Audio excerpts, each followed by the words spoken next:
The air was thick and sweet, like sugarcane and salt. This was Annika's island. She lived in a small village nestled near the beach. Annika was 15, with eyes bright as the Caribbean Sea. Every weekend she had a mission.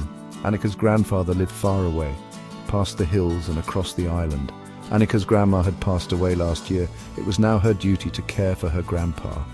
He was getting old, and Annika was the only one nearby. She packed a small bag.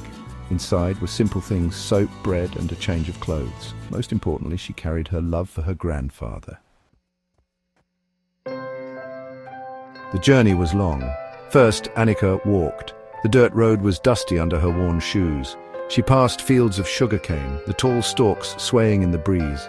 The sun beat down hot and strong, but Annika kept going. Finally, she reached the train station. It was a small, faded building. Annika waited patiently, her heart full of purpose. The train arrived, old and rickety, but it was a ride towards her grandpa.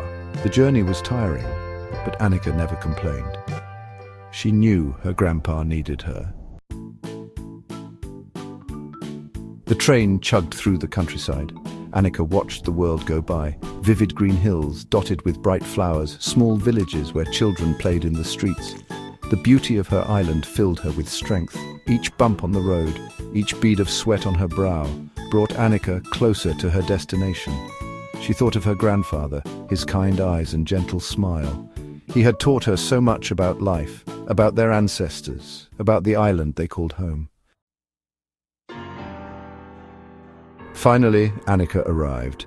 She stepped off the train, her legs aching but her spirits soaring.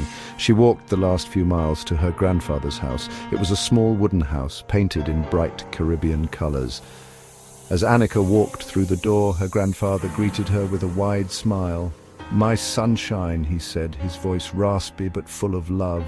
Annika hugged him tight, feeling his frail body against hers. In that moment, all the tiredness melted away. She was home and she was loved.